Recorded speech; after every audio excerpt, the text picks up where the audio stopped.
What does self-care mean to you? And how much of your time are you actually spending on self-care? I'm assuming you already have the answers to these questions. If you don't, please think about it, write it down, have some clarity on it, and then watch this video. If you're someone like me who has a very busy routine and struggles to take out time for herself, her physical, mental, and spiritual needs, then this video is for you. Why am I the right person to share this? Because I have a full-time job, household chores, a semi-social life, and a YouTube channel. So I know the struggle. What should you expect from this video? A complete, practical, no BS guide. Just me sharing pure value and things that work for me and can work for you. I will also be sharing my very own personal self-care routine just to show you how I structure self-care into my day, hoping that it inspires you to create your own self-care planner. So let's get started. This video is going to be a long one, so I suggest you only watch it when you have time and when you can take notes, because I have my notes here. First thing I want to address is the mindset behind why you don't have time for self-care. Because that's why you're here. You don't have time for yourself. You want to have more control over your day. It's less about time management and more about priorities. It's not your bad time management skills. It's not your extremely hectic routine. It's your unsorted priorities where self-care is at the bottom. Because that's how I was. For example, I have this cute little diary, like a to-do list where I just write all the things I have to do in a day. And before, whenever I would make a list, I would always write all the things that I have to do, things that, the mediocre stuff that I have to do and get by at the top of the list. And at the bottom would be all the things that I actually want to do for myself. And my mindset behind this was, oh, let me get rid of all the things that I have to do, let me finish that off, and then I have all the time to myself to do all the things that I want to do for myself. Now the problem with that is you end up spending all your energy on the things you have to do, all your peak productive hours on things that need to be done, and then you have little or no energy left for yourself, for your own self-care, because self-care also requires energy. If, let's say, you have to put a face mask on, if you have to do things for yourself, if you want to listen to an audiobook or listen to a podcast, you need to have energy and you need to have some emptiness in your mind. So the solution to this is to spread your self-care throughout your day. Don't leave it at the end, or else you'll be too exhausted to do it. You'll just go to sleep. Or even if you do it, it will feel like a chore. It won't be enjoyable at all, which just defeats the purpose of self-care. And this is why I created the self-care routine document, where you can see that I have split my self-care into morning, afternoon, evening. I do some in the morning, some in the afternoon, some in the evening, and this way I kind of stay more in flow and more in tune with myself. It's like taking short breaks. It's like prayer, like for us as Muslims, we have 5 times a day we have to pray. So it's the same as meditation. You have to take those breaks. It's not like, oh, let me just finish up the whole mountain of things I have to do and then I'll take time for myself at night. No, it doesn't work that way. Another example for this is I don't stay out late with friends at night because I value my sleep more than socializing. I mean, this is how you protect your energy. You have to always keep yourself first. And is it really worth it to just sleep late? I mean, stay all night and stay up all night and come home late and wake up next morning tired and exhausted?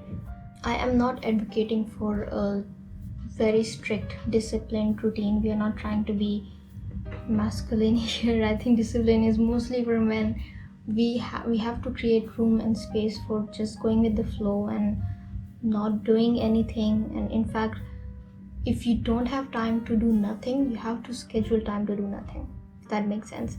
Schedule or just create a slot for yourself where you just sit and you do nothing, or you can just meditate, because it's needed for you. Another tip I have for you is to commit to yourself. Promise yourself that I will do at least 3 of the 5 self-care things that I have planned for today.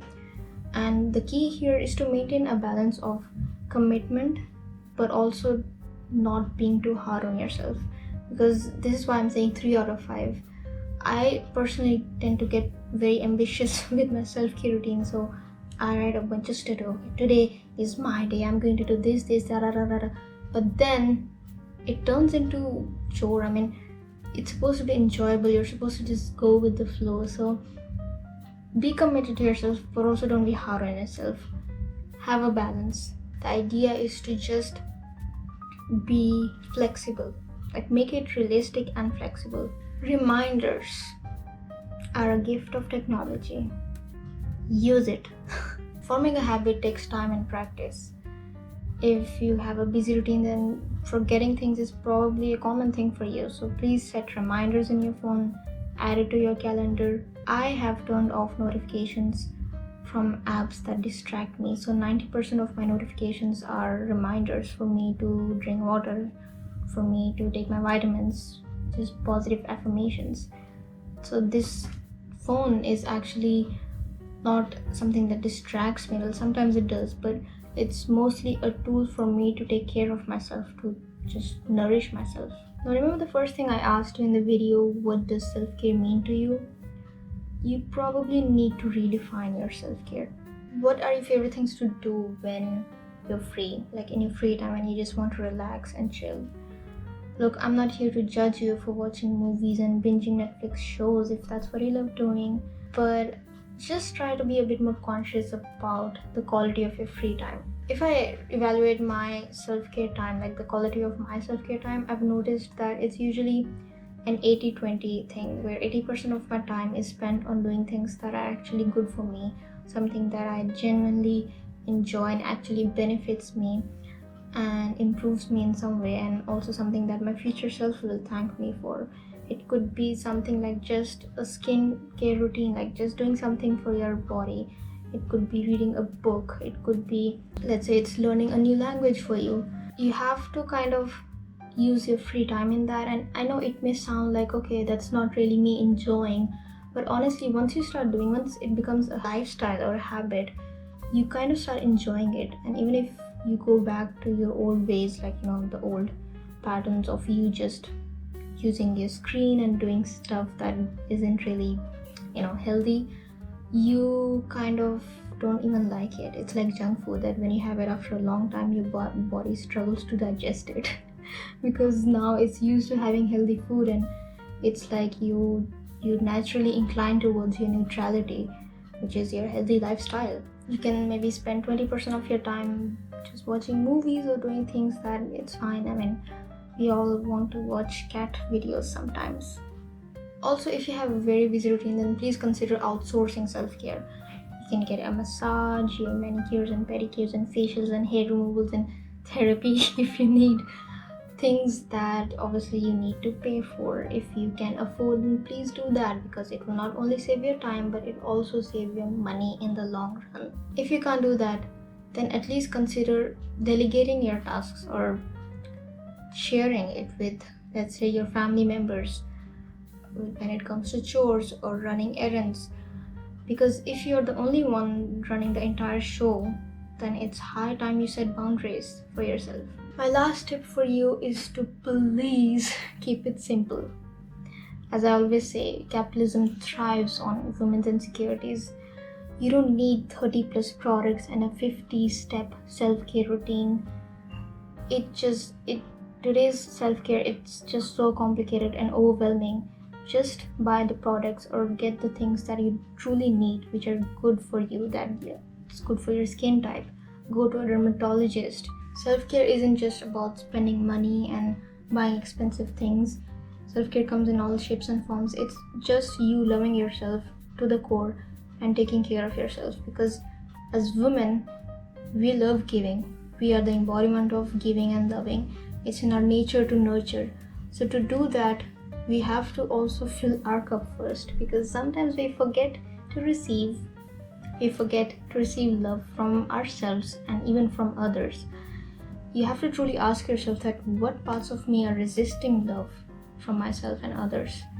Like, why am I not taking out time for myself? Why do I struggle to keep myself first? Why do I struggle to say no? It is probably connected with your childhood, with your upbringing. Like, truly ask yourself, sit down and ask yourself, like, what do I deserve? Is my future self going to be proud of me? Is my younger self proud of me? What example am I creating for my daughter one day? Think about it, journal about it, and once you heal yourself internally, you won't struggle with not keeping yourself first. The tips I'm sharing with you can only work in the long run if you truly learn to be receptive to love from yourself and from others, and you stop resisting the parts of you that resist love. That's it. I think I've covered everything that has helped me, and I genuinely hope that it helps you. Let me know in the comments if there's something you want to add or share. If you need my self-care routine document, the link is in the description. It will also automatically subscribe you to my newsletter, which is finally starting. I have some exciting things planned for it. If that's something that interests you, then I would love to send you weekly emails. Thank you for watching again, and I'll see you in the next video. Bye.